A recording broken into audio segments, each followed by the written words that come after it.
Welcome to Sports Close-Up. Mike Fiorillo, co-host Jim Berger. And before I go any further, I want to congratulate the co-host. He's now one of the assistant ADs of Allegheny College. So Jim, congratulations. Thank you, Mike. Thank you very much.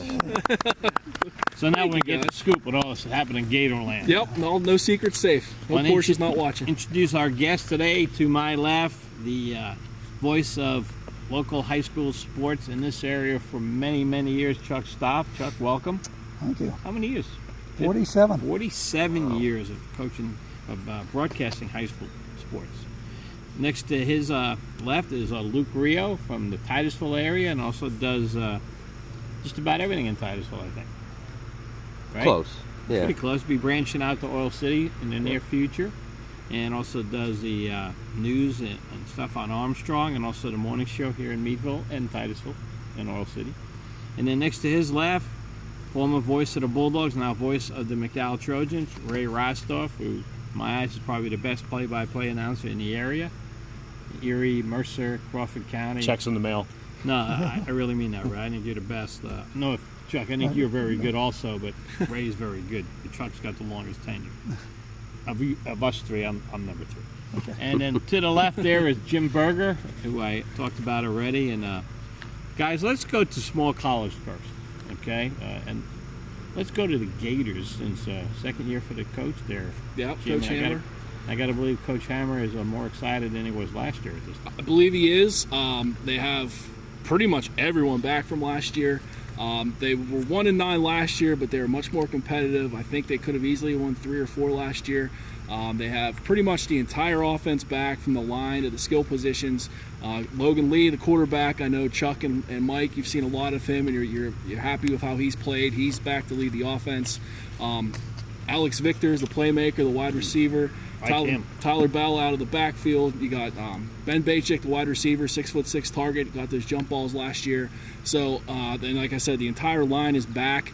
So I think that they're on the up and up, I believe. I've said it, over the last couple of years, but I really believe that this year he's got the offense back. A new offensive coordinator, and it was interesting. He said something to me the other day that really stuck with me with the coaching changes and the turnover and everything.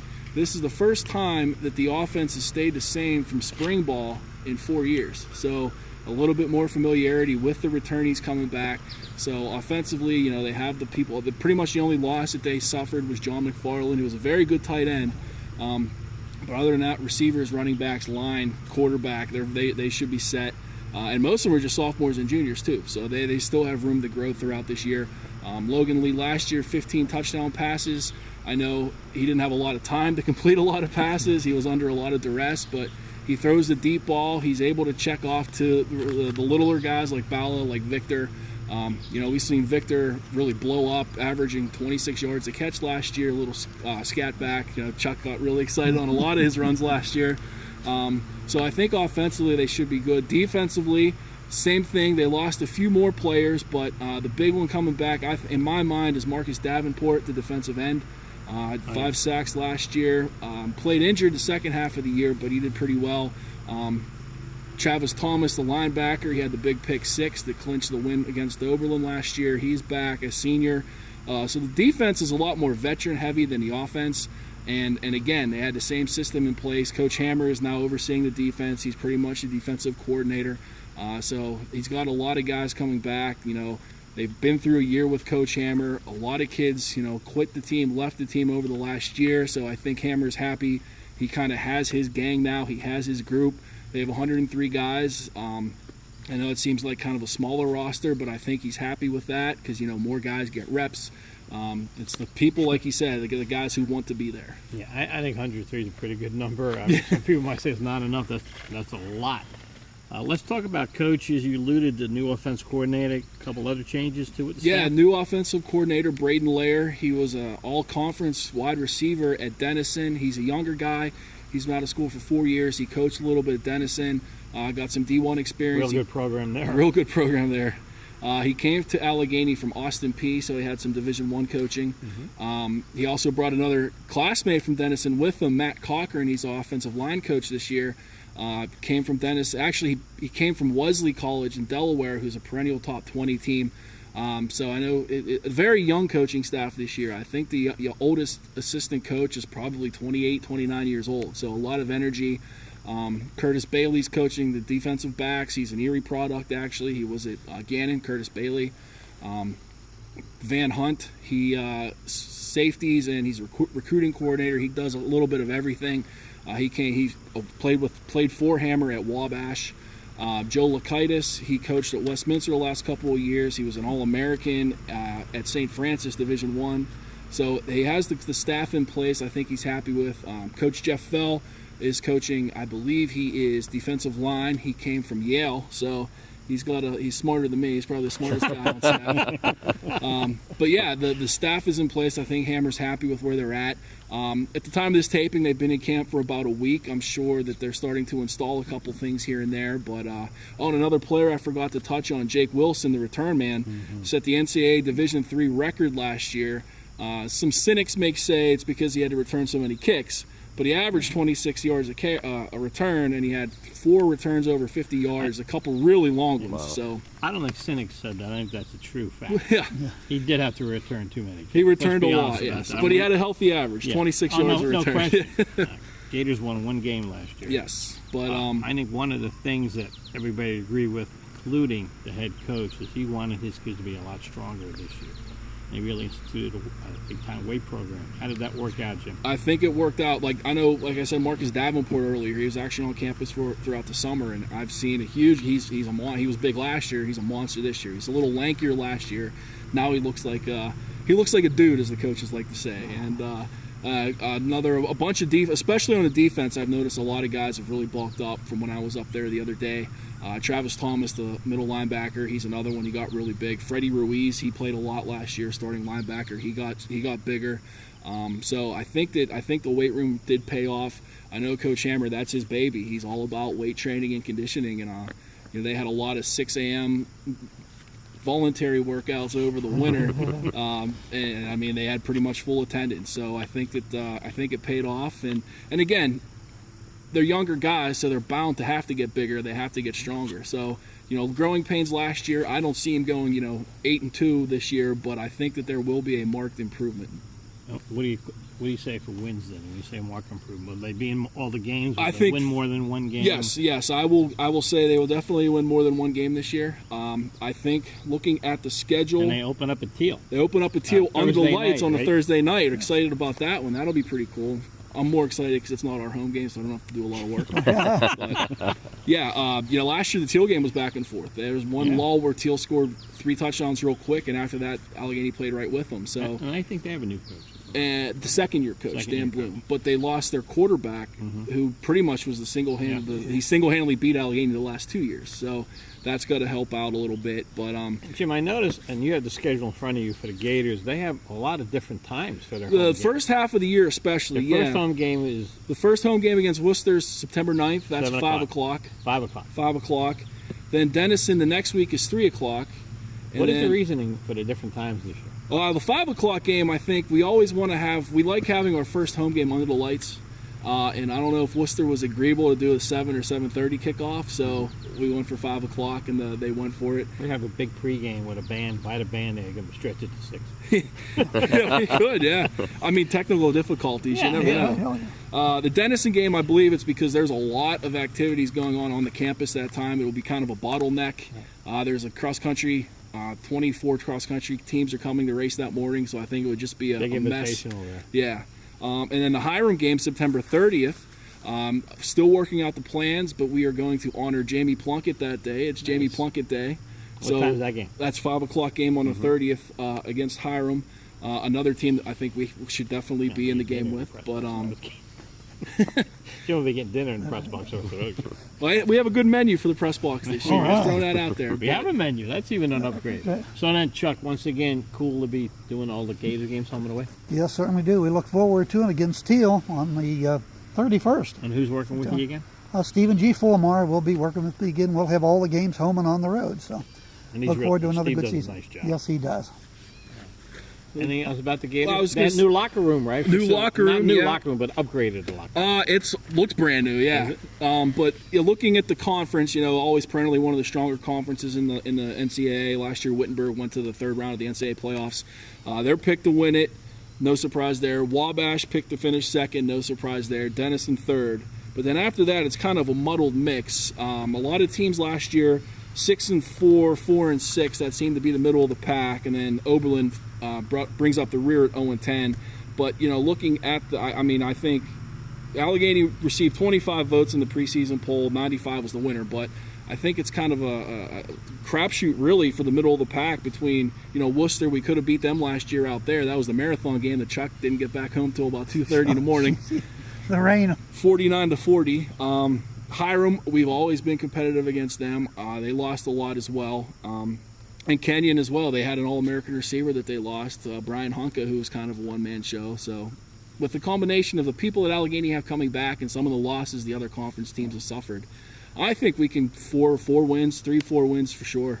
Any local players from like Mercer County or Erie County or Crawford County on the roster? Funny you should ask. I talked to Ray Riesdorph earlier. There's a whole list of District 10s this year. Wow. Why don't you give us the schools they're from? Well, we have a lot of freshmen. Well, Right. transfer, Tanner Fry from Meadville, Right. Pennsylvania, defensive back. Well, I guess he's looking pretty good from what I hear. Blake Miller from Cochranton. We have Bryce Zander from Corey, James Scarborough from Slippery Rock, Noah Parker from Hickory, Hunter McNutt from Eisenhower, Tyler Jones from Franklin, Reese Bender from Wilmington, and then returning Mike Smallshaw from Fairview, who'll be fullback. So That's pretty good. That's I really- like when we start recruiting a little local. Yeah, that's exactly too, what I was so going to say. fans It's really nice local to go to the game. And as I mentioned earlier, Curtis Bailey, the newer assistant, he's from the area. I believe he's from Fairview, so he's Okay. got the ties around here. Nice. He knows the area. But yeah, so a healthy mix of D10 guys on the roster this year. And I'm excited to see Tanner Fry. Yeah, You know- we are too good. I was going to say, Pitt Titusville, while we don't have football there, we do have basketball and volleyball, and there's going to be a coaching change this season. I think you're going to see more of those local schools being reached out to and say, So they're hey, going to be open for business. they will be for open school. for business, I yeah. watched that. Yeah, for a little. You guys broadcast on that. We'll talk about that later. That was Yeah. interesting. Ray Riesdorph, also besides McDowell, does the Gannon Golden Knights. He does them on the internet. Does all their The home games. Yep. Right, on the internet. Ray, how's the Knights going to be this year? Well, they're coming off a 5-6 campaign, and it was a campaign that I think everybody knew that with considering what they had lost the year before, especially Liam Nodler, who actually was invited to some NFL camps and got some looks, which isn't that common for Division II quarterbacks. But they had to fight. They started off 3-0. They struggled in the PSAC West. They went 1-6 in the PSAC West last year. The PSAC West right now is just up and down, a terrific division. Then you had Edinburgh, who was a surprise last year, and really just got unlucky with the way things happened at the end of the year. The second to last week, they were in the postseason as the last team, the Atlantic Regional, and then a couple of weird things happened with some of the teams, and they ended up getting knocked out despite winning their final game of the year. But with Gannon, I think this is going to be one of those years where it could possibly be like a couple of years ago where they ended up 9-2. They shared the division title in the PSAC West, but they didn't go to the postseason because of a loss against Slippery Rock, a block punt that got returned for a touchdown, ended up hurting them there. But they've got Zach Phillips now, the starting quarterback, who's got a year under his belt. Not quite the thrower that Liam Nodler was, but he's getting better at it, and he's got a great set of legs. He's, the type of quarterback that Coach Ryzicki and the offense they like, that read option style quarterback. They got competition in the backfield. They got Mark Jones, who's a beast. You have Nico Law, who got another year because of a medical red shirt. He had a brother named Quad Law that was a terrific player, kick returner for Gannon the last few years. And then you have Isaiah Young, who's that kind of fast scat back along with Nico Law. And when you look at the offense, you got on the offensive line, total offense has 7 returning starters, but you have pretty much a good chunk of your offensive line coming back with Brady Bowling, Matt Hackathorn, Andrew Pearson, and Kylie Smith Jr. coming back. And then defensively, you have Andrew Berger, Anthony Howard, a linebacker, Foster Resner, a District 10 product out of Grove City, will be back as a redshirt senior in the defensive secondary. You have Max Onyenway, who's a beast at, I think, mid 300 pounds. You can line him up at the nose. You can put him at the end. They like to play that 3-3-5 stack at Gannon. You have Jeremy Page, a redshirt junior linebacker who's a beast, Matt Perchitis, and A.J. Satcher in the defensive secondary. So I think this is one of those years that could go either way. Either they could be, again, kind of a middle-of-the-pack team overall, or maybe they'll make a run at the division title, surprise some people, kind of how Edinboro did last year. How is the campus playing up there and the crowds and support been? Well, I think when they play the likes of Mercyhurst and the likes of Edinboro, you get the bigger crowds. But it's if you've ever been to the stadium, it's kind of tucked in there in the middle of downtown. But the atmosphere is nice there, and they've done a lot of upgrades now for the broadcast. And actually, the Pennsylvania State Athletic Conference made it mandatory that the teams in their conference carry a lot of their home events, so they actually gave the schools money to upgrade their equipment, so it'll be fun to see how that works out this year. The press box is still that's the one thing, and it's definitely interesting. And I know Dan Telesky and I joke around like probably we've joked around over the years. You hope someday it gets in the budget to get an upgrade. Right. Well, I will say we've never had problems with high school press boxes. Yeah, of course. It's great. Downstairs, it's a great perspective. Yeah. But the Cochran is Allegheny looking at a new press box down the road. I don't know if it's a new press box. Is it a big press box down the road, Jim? Hopefully not Memorial. But I was up there with our associate AD, Bill Ross. He's in charge of all the facilities. And right now, just looking at the way it's structured, that thing's been there since I don't know how long that structure's been there. But so it's hard to really expand it or move it out. Right. So what we're trying to do upstairs, I was telling Ray, for our viewers at home, it's pretty much just an open room with coach's office on the other side. I think that's not a bad vantage point. It's good. No, you guys have room. Yeah. The cameras are there. The chairs are real good, though. It's downstairs. It's the issue. It gets a little cramped in there, as Chuck can say. So I think what we're trying Mike to do... Buzzer would say. So I think what we're trying to do downstairs is kind of rearrange the counters in there to make it a little more roomy. Maybe take a little bit out in the one middle. That way it'll keep some of the riffraff out of the press box. He likes to come up there, but we're trying to make it a little more accommodating and roomy downstairs for everyone. Upstairs will probably be the same. There are going to be new chairs this year. That was going to be a surprise, but since you said something, but ones were broken.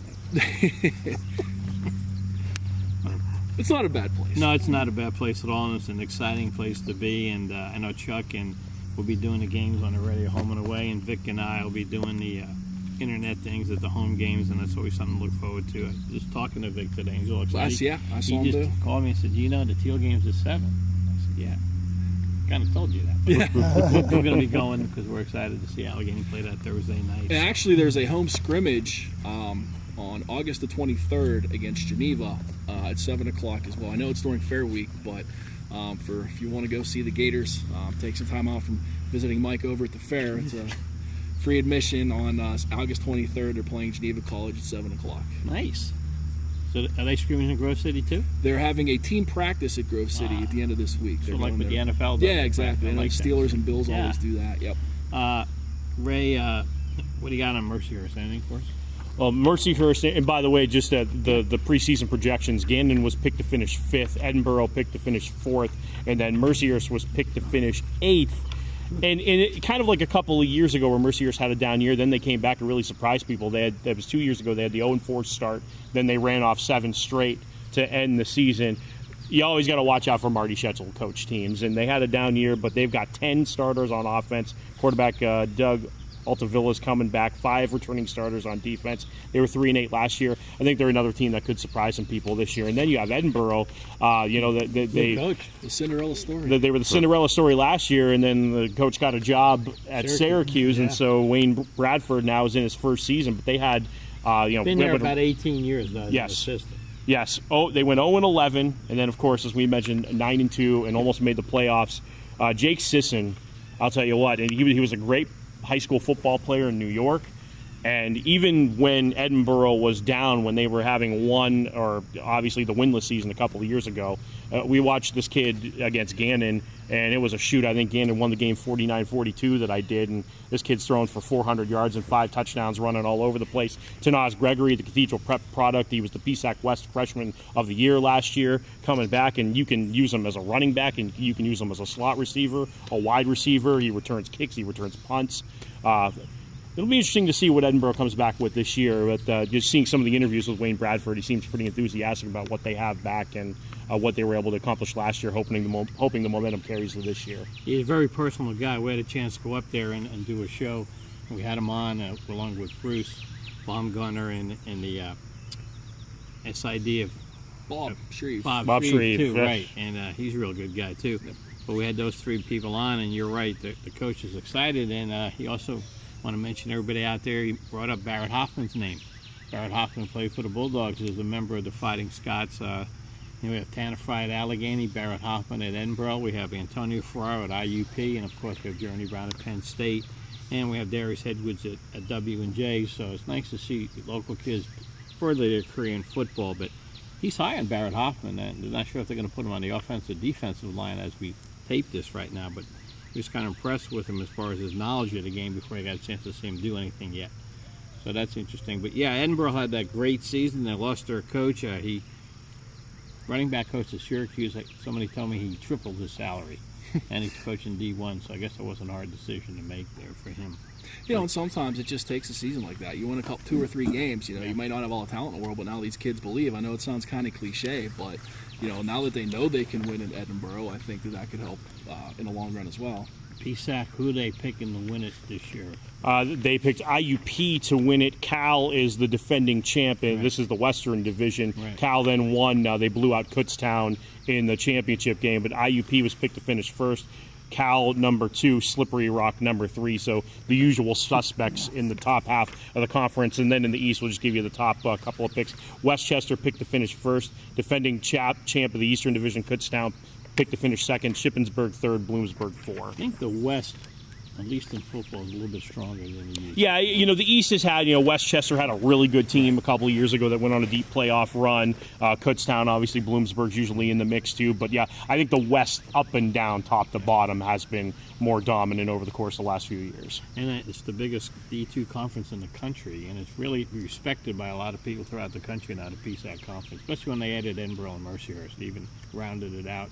And it made it better for the people in the Erie area, too, to see all the PSAC teams. Oh, so for Gannon and Mercyhurst, because they were in the GLIAC, and there was all that traveling into the upper part of Michigan, and now significantly less travel. Like the Gators. Yeah. They traveling you do. Yeah, there's a little traveling, especially that trip to Indiana every year. All right, so, if you want to see good local college football, you have Allegheny, you have Gannon, you have Mercyhurst, you got Edinboro. It's worth it, to take a Saturday afternoon or Saturday night and support those local college teams. They play a good brand of football. They play good teams. Ray, I haven't been to, but I want to get to eventually. They say that the Gannon-Edinboro game is a backyard brawl. That last year the game at Edinboro, there were several penalties. In fact, there was even at one point, and I wasn't at the game, but I was actually listening to it on the radio, and then I saw the highlights on the local news where you saw Coach Riesdorph actually pulling his players up out of the pile. It was a penalty-filled, wild game. And then, really, if you want to see a good game, and we were, all jokes aside, talking about the facilities, it is still a great place to watch a game. Gannon, Mercyhurst, or Edinboro. Oh, yeah. If you go to any of them, and Allegheny too. Gannon, Mercyhurst, when they play each other, the crowds are into it. They bring the bands. It's a lot of fun. Mercyhurst has had their number. In fact, the teams seem to win at each other's home field the last couple of years. So the road team has won the last couple of years, and so that'll be fun to see this year. I've been to the Mercyhurst facility. Is it nice? Tulio Field is very nice. Yes. Okay, that's good to know. And now we'll go to local high school. And Chuck, let's start with you because as we tape this, Cochrane had their first practice, but they did something different this year. Yes, they did. They had the Midnight Madness down there introducing their new coach. Happens to be Joel Murray, and of course he's coming up from West Middlesex. Everybody around District 10 knows the program that's been going on at West Middlesex for probably the last 4 or 5 years with District 10 championships. So he's going to be a lot of improvement, I think, the Cochran Ball Club. And Cockerton has hung in there for as small a school as they are. They introduced the players last night and had about 30 on this year's roster, and the coach is very happy with that there. And also they have a new press box down there, which is really nice. Really nice, because the windows come out. That's right. That is nice. And also bleachers. They went from like 630 to around over 900 seats down at Cochrane, taking some of the oars put across the way. So the visitors have some good seating over there now at Cockerton High School. So it was a good night. Stand. New concession stand, which is really nice. Now up by the school, yeah. not behind the press box Right. like it was before. So improvements down at Cockerton High. We did a show on that, and someday we'll find it and we'll put it on. We're still looking for it, but we did do a show down there, and very impressed with the new coach. And you know, many people on that notice. You talked about West Middlesex. He actually coached with Ray Collins, because Ray Collins coached. I remember after he left Conneaut Lake. Yeah, he went to West Middlesex, then he came down to Meadville. So they have something in common there, and he has a lot of respect for Ray. So Ray really helped him out a lot. So I think that's a good move for Cochrane. And I know Cochrane did a great thing. They took their time looking for a coach. They didn't rush themselves. Right. And they ordered the right fit, because when you have a smaller school like that, I really think personality is more important than knowledge, because you want to get as many kids out for your program as you can, and you can't have a Newt Rockney coaching at a small school like Cochrane, because you're going to lose a lot of kids, and if you lose 5 kids, that's a lot. A lot in Cockerton or any of the small schools. Exactly. We got the situation now with Sagertown. Let's talk about that, Chuck, as we tape this right now, and Jeff, who works the camera for us, pointed out to me last week, too, that Sagertown's in limbo right now as we tape this. That's right. Because they've had, what, 17? 17 players as of the last we heard. And a lot of them, I guess, 8 or 9 or 9th graders. Right, so you know, if they lose, you know, half of them, they can't have a football program. They can't have a football program. So what do you hear? What might they do? I heard they might play a JV schedule. I'd heard that. Rumors have been out there, may do. They can't combine with Cambridge right now because it's too late. Oh, yeah. You know, The classification would move, and you can't do that. Right. Because the schedule's already made out. So I would think down the road, Pencrest is going to look at Merging. Now, is it just the football program in Sagertown that's in trouble? Because I know wrestling is a big huge powerhouse in there. Sagertown, yeah. You don't have to worry about that program. Yeah, volleyball, baseball, softball. Yeah. Basketball seems to be okay. Just the It's football. the football. And as we're talking, I'm looking where Sagertown is, and they're in Region 3 with Eisenhower, Maplewood, Iroquois, Seneca, Northwestern, and Northeastern. So those schools would all lose a game. And, Right now it hurts because they only have 9 now with the schedule the way it is. Yeah, so they Teams have is 8. going into the playoffs for that 10th game, of course, will not play it. Right. So, you know, now they're down to, you know, Well, here's my 8 thing. teams.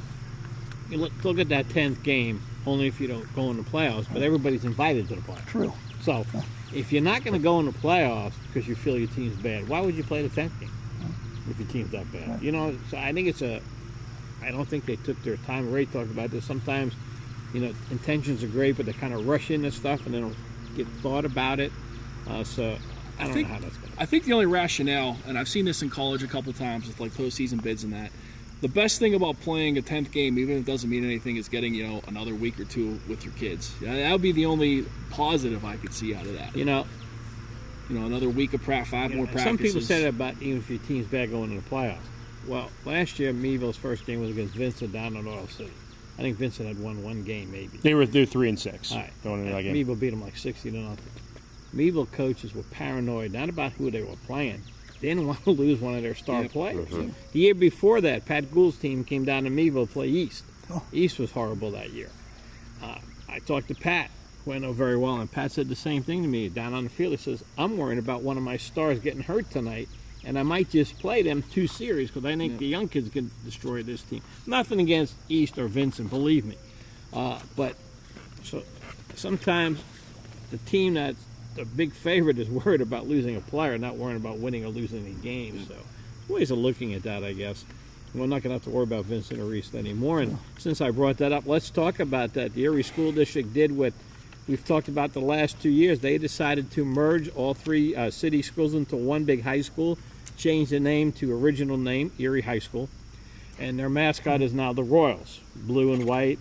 It's like about purple and gold. Purple and gold. I almost compared it to kind of the the uniforms look a little bit like the early '80s Los Angeles Kings uniforms. Okay. Ooh. I'm hearing they have anywhere from 75 to 85 kids out. Yes. Which is an unbelievable number. And Raider head coach is Central head coach? Rob Matz, yes. Who does a very good job. Yes, he's taken them to the playoffs 3 consecutive years. He's a good coach. And, of course, their first game is bumped to Saturday, August 26th. And how do I know that? Because Meadville gets to play them in their first. Okay. And they switched it. Cathedral Prep is playing Pittsburgh Central Catholic on that Friday night at Veterans Stadium, which will be a terrific football game. It'll be a great game, but it's kind of interesting to me that Meadville and Erie High get bumped. Because Prep wants to. I'm not. Again, who runs Erie? Nothing against Prep, but we know who has the power of Erie. They have a great and Ray. You and I talked off camera. Prep's got a good chance to win the state championship. I would say they'd have to be one of the favorites to at least get back to Hershey this year. You've got 5 Division I players on that team. Joe Mishler just committed to Ohio U. You have Frederick Scruggs going to Penn State, obviously, along with Journey Brown and Jesse Lucetta out of Mercyhurst Prep. So now all of a sudden you're seeing James Franklin recruiting some D10 players to go to Penn State. You have Matt Bauer, who committed to Notre Dame in his sophomore season. He's a senior this year. Anthony Bolden, defensive backs, going to Navy. Terry Roberts to Iowa. Yeah, they're loaded. Yeah, and they run a great program, and we wish them luck, and we're kind of glad they went down to 4, right? Yes. We don't have to worry. We don't have to worry about them. I wouldn't be surprised to see Warren opt out of that game. We were talking about the classifications 1 through 5. There was a total of 4 opt-outs throughout when we were talking about the postseason. Just looking at the bracket, glancing out here, there was 4 opt-outs. They're last year. 4A. They did merge with Youngsville. I don't know if next year they'll be bumped up to 5A or not. Warren or will stay at 4A. Or choose maybe to go up to 5A, like a lot of teams have done. Right. They would. It's funny too because they could have won 5A, and they were the team that voted not to go to 5A. And everybody looked at them and said, you're going to have to play Prep. And they said, okay. Then they decided. I guess their coaches said, not a good idea. I think a lot of it had to do with too. Their starting quarterback suffered a ruptured spleen. I think in week 7. It was somewhere around there. And they had a lot of injuries, and they decided it just wasn't worth it. Yeah, which is a good idea. But Region 6 is Prep. East High is in Region 6 already. They, the new consolidated Erie High, yes. 6A. Gerald McLean, Fort LaBeouf, and McDowell. That's a tough region. I mean, Prep is going to win the region, I would guess. But Gerald McLean's not pushover. No, General McLean, and don't forget about Fort LaBeouf too. Fort LaBeouf was a team that went 8-2 in the regular season, lost to Grove City, gave Grove City a heck of a game here at Meadville, and their 2 losses in the regular season were to McDowell and Cathedral Prep. So they beat just about everybody else they played that was essentially at their level, though they chose to play up to 5A. The thing about General McLean and Fort LaBeouf that will be interesting is both teams graduated 4 of 5 players from their starting offensive lines. Now, Fort LaBeouf has a quarterback, Corey Shields, coming back. It's going to be his first full season playing quarterback. He took over for Kenny Youngberg, who got hurt in the McDowell game last year, and he's a heck of an athlete. And I'm not just saying nice things about him because his dad is my coworker at my day job at Lowe's, but he's a great kid. He's athletic. He's got a great arm. Sort of check in your wallet. They're a very run-heavy team, but they got a good tight end coming back in Connor Lessick.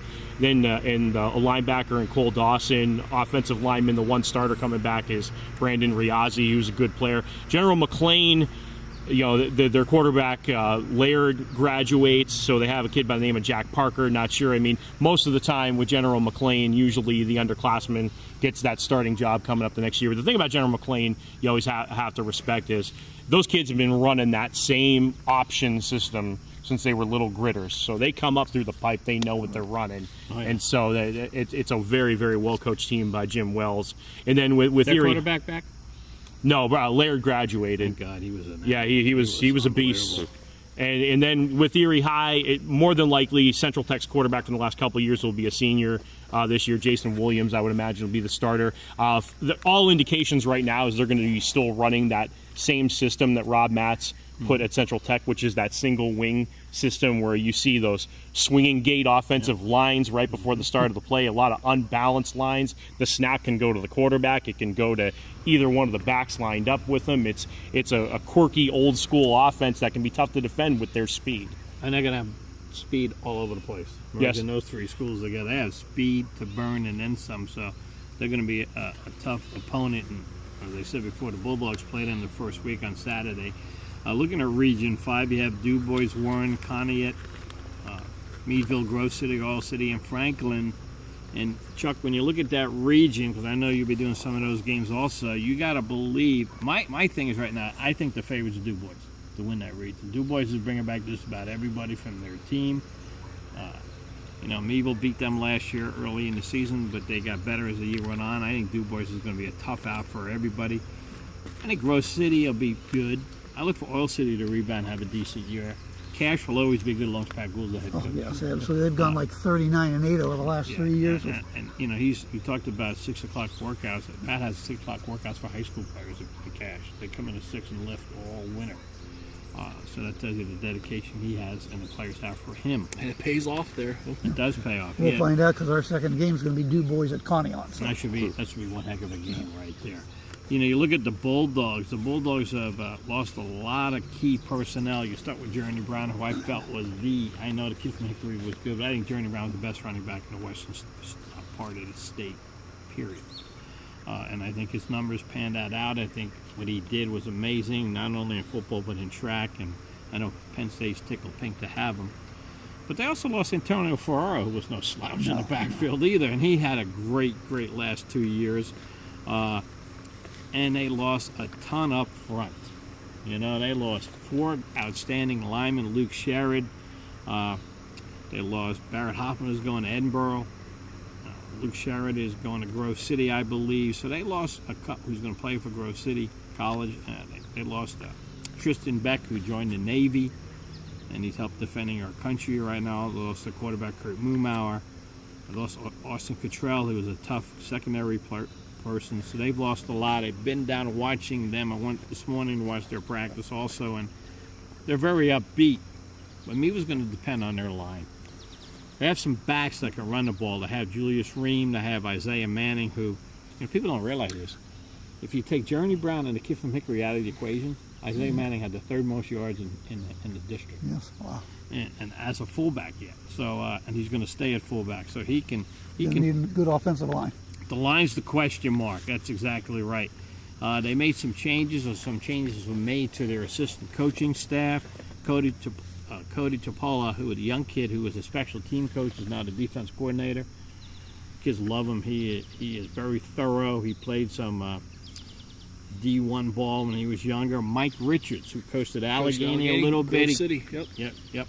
Grove City is now the special teams coordinator for Meadville, and another fiery guy who kids love. I mean, he's something else, and he's fun. Jerry Davis is back. Don Early's back. John Amato will not be coaching because, as he stated to Coach Collins, he has more and more on his plate being a county commissioner than they ever thought he would have. And it's a full-time job, as Luke knows, but he has those people on from time to time. Jason Stearns is there, and Mike Goss will be there once in a while. Mike got promoted within the state police, and his place is not in Meadville, so he has to commute, and he has to run some things on Wednesdays, and he felt it wasn't going to be at Wednesday practice. He couldn't be the D coordinator anymore. So he's going to be there when he can, and then you have Coach Collins. So it's a good staff. They have 50 kids out as we speak right now. They haven't lost anybody through the winter heat, and today was the first day of their double sessions. They have, when this airs, they already would have their first scrimmage, and that's against Girard, who they don't know how to take Girard. They've been told Girard's way down this year. So, but again, the line, some of the kids that Yadabeck, Destin Beck will be probably a guard for them. Got a chance to start. Both of their tackles are back. Paczkowski and Whistler are back, and those are 2 good offensive tackles they had last year. So that's a staple on their offensive line. I think that's a good thing. They got to find some guards in the center. They have a couple kids. They have like 5 kids going for the 2 guards in the center position. They're going to battle, and the coaches want to see how they perform against Girard, but also against Erie High School and the Joe McLean. Meadville's in a unique situation with their schedule because they play East High and they play McLean, and both of those are not region games. So it's almost like a 2 more week scrimmage. You want to win those, but last year Meadville lost both of those, and then they ran the table. 2 years ago they won both of those, and then they went to Du Bois and won that crazy game, and then after that they had a hard time regrouping again for whatever reason. So I think the biggest key for Meadville, they got to stay away from key injuries. If they have a key injury to a key player, that's really going to affect them this year more than it has the last couple of years. Quarterback, I think the young Kilburn kid who's a junior could be the starting quarterback for them. And I'll tell you what, too, is I have to laugh because they have 4 quarterbacks. And they got 4 offenses that they run. 4 different, 11 kids that go out and they run the plays. And so far, Ray, we've been throwing the ball a lot in practice. Now, what does that mean?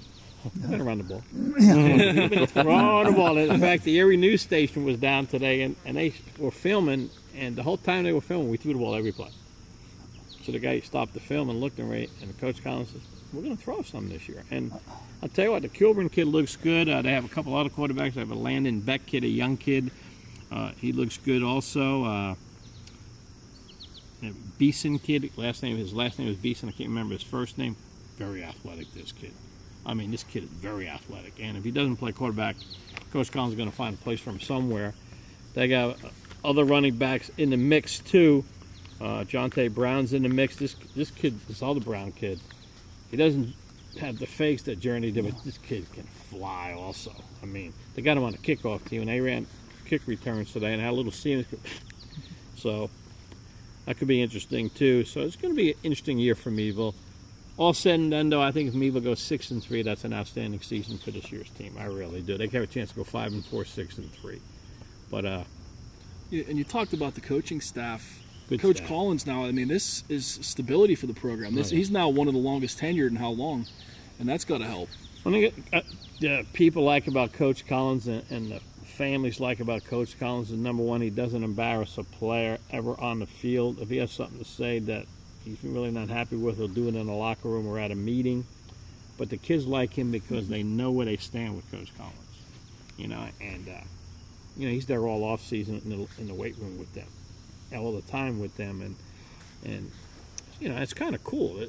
They had this parent night, and by the way, Meadville fans, just to let you know, we'll be able to get the game a little bit easier this year because not only are we on 1490 WMGW for over 60 years, but I can't believe they've been on 60 years covering Meadville football. They probably hadn't that face mask when they first did it. But it's also going to be on WUS 94.3 FM, so more people can get it. And also online, you go to forevernorthwestpa.com. Just click the WUS thing there, and you can listen to the game online. There's also a phone app that you'll be able to get. You go to northwestpa.com. You can download it on your phone from the WUS. So they're going to put it on the WUS online. So that's pretty cool, too. But I went to a parent meeting with the coaches a couple weeks ago, and one thing I said is, you always want to win games, but look at the staff you have that is coaching your kids. I mean, you have 2 state cops. You have. I'm not sure what Coach Richards does, but he's an outstanding guy. Coach Coppola is an outstanding guy. So they have 2.5 state cops because Mike Goss might not be there all the time. But last year they had 3 full-time state cops. They got Jason Stearns as the teacher in the building. So. And that's it. That's outstanding. You got credible people, and I know all the other teams do too. And we look at Titusville, Luke, and great year last year for the Rockets. Oh, fantastic! I wish I brought information. You asked me to come to mow your grass tonight, so I was just waiting for you to get done, and I'll start mowing. But no, Is that how you always dress? I do. Yeah, he wants me to dress up. He wants to keep up with appearances here in the neighborhood. Yeah.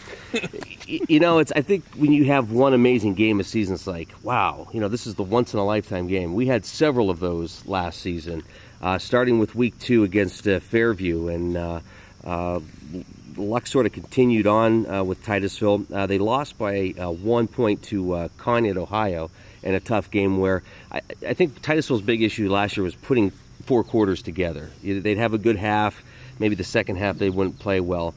Towards the end, they were getting all 4 quarters, but that part was a little frustrating. You had a lot of close games. Again, the Fairview game, Conneaut game, Cochranton. Titusville beat Cochranton, final seconds there in Cochranton. That was a heck of a game. And we have them at home this year for homecoming. So, and Titusville's lost some pretty important players.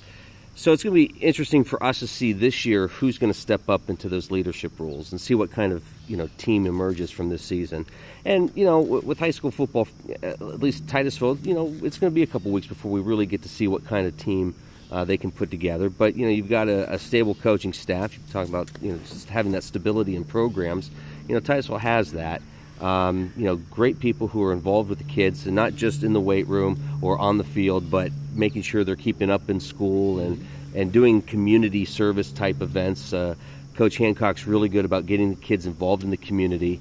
They were at Oil Festival recently, running a dunking booth and taking part in community events. So, and Mike, we talk about all the time, it's more than just the game, it's also the game of life and, putting those connections together. But it's going to be an interesting year. We'll see how Titusville does.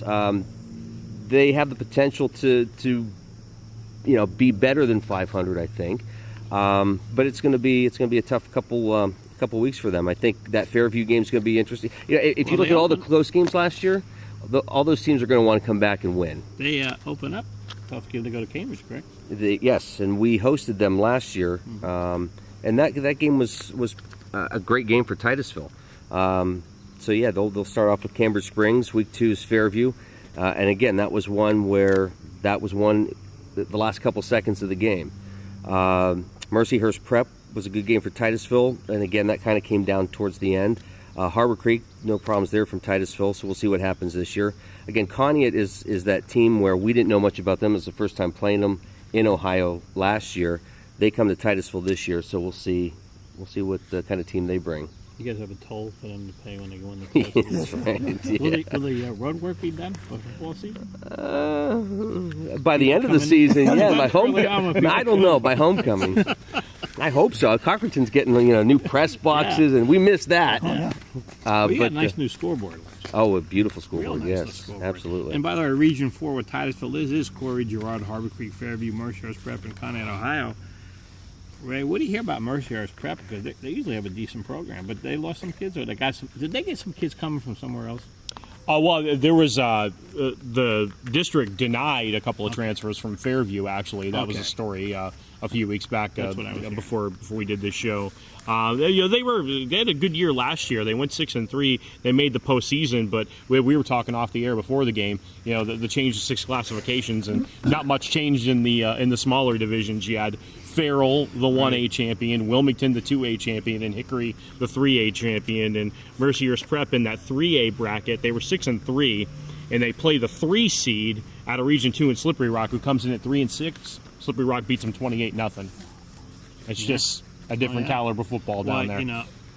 Meadville has Farrell on their schedule again this year, and this year it's at Meadville. And last year we went down there, and we actually caught a break. We beat them, but their running back was injured. I remember that. I guess I heck of a back. I think he graduated though, right? Or is he back? I'm not sure. But we lucked out last year, and I think McLean has them on the schedule this year too, right? I think McLean added Farrell since they lost a couple of games. Somebody told me they added Farrell and Union City to their schedule this year. Well, their schedule obviously would have changed with Vincent and East now being off the schedule, and McDowell looking at the Trojans. They were in the same predicament, and they tried really, really hard to get the first week, to get an opponent for the first week, and they ended up having to settle on St. Ed's, who's nationally ranked. That game is at home. McDowell does luck out a little bit. They have 6 home games this year because of the way the schedule worked out with them, but their non-conference games are going to be against St. Ed's, St. Francis out of New York, which is a pretty good program. Clarkson North out of Canada, which was interesting. Again, they had some gaps in the schedule, and they had a tough time filling them. That game is at home. And it's funny, I was talking to Coach Orlando, and I asked him if it was a 2-year series, and they weren't sure yet. And I said, if you play in Canada, do you have to play Canadian rules? And he actually didn't know. He said, that's something that we're probably going to have to look at if we end up playing them out there. Then Hollidaysburg, same non-conference opponent they had last year. They played at Hollidaysburg. They play at Gus Anderson Field this year. And then they have St. Joe's out of New York, who they've played the last couple of years. And then the region opponents in Prep and Erie. And they'll play Erie twice. They'll play them in the regular season. And they'll play in the first ever District 10 6A championship game. The winner of that would get the sub-region champ between either Alderdice, State College, or West Mifflin. More than likely it'll be State College, and McDowell State College, their paths seem to cross just about every year now in that that 3-district sub-regional in the high classifications. In the region setup we have here now in Pennsylvania, you can play down, but you can play up, but you can't go down. Correct. Correct. Okay. And do we now? Obviously, Erie's going to be 6A for a long time because they merged. Do you see anybody else going up or down? This is the end of the 2-year cycle, right? So next year could Yes. be different again. We mentioned it, maybe Warren, and then that they would, count all the kids. Doesn't matter how many come out for football. Like they might get 5 kids from Youngsville, but they count all the kids. I think it's boys enrollment. Right. Yeah. 9th, Right. 10th, Which 11th is- grade. which is interesting. But I'll tell you what, we went to Farrell last year, and I got to give kudos to the people down there. It was the first time, Chuck, we went to an away school, and they fed us at halftime. So you can't beat that. Oh, it was great. And hopefully this year I won't do what I did at Farrell last year. I got all the way to Farrell, we got out of the truck, and none of the equipment was there. I left everything home. Everything. We had to do the game through our Cell phone. cell phone, which is not which is not a good way to No, do it. no. you had a it's Vic not. Crest moment. Did you put him in charge? Ed Mara goes to me. He opens it back. We love Vic, though. He We opens do. the back of the thing and he goes, "Where's the equipment, Mike?" I says, "Right back there." And he goes, "No." Oh, I said, "Oh my God, you're right. I left it in my car." When I got to the station, I ended up transferring it to the van. Wow. Not good. No. Not good. It was like 6:15, so I got, maybe you can go back and get it. He goes, "It's 6:15. So we'll pay back until 8 o'clock." So that's true. So that was not good. But I have at least one of those moments a year. So I always have somebody back at the studio Check. just waiting Yeah. for that phone call. Hey, can you bring this down to me? yeah, but it would have been hard to get there. Yeah. Down to Farrell. If you're on the road a long way. Oh, you're in yeah. trouble. Luckily, we're home when I forget it. Yeah, home's not bad. Anyway, anything else, guys, about high school, local college? You know, Luke, you and I have always talked about this. What's fun about this area in the fall is the local high school, because it's not just football, as you mentioned. It's the band. The kids in the band get excited. The cheerleaders, the parents, the boosters, and all the stuff that goes with it. And then the community comes with Oh, it, yeah. you know?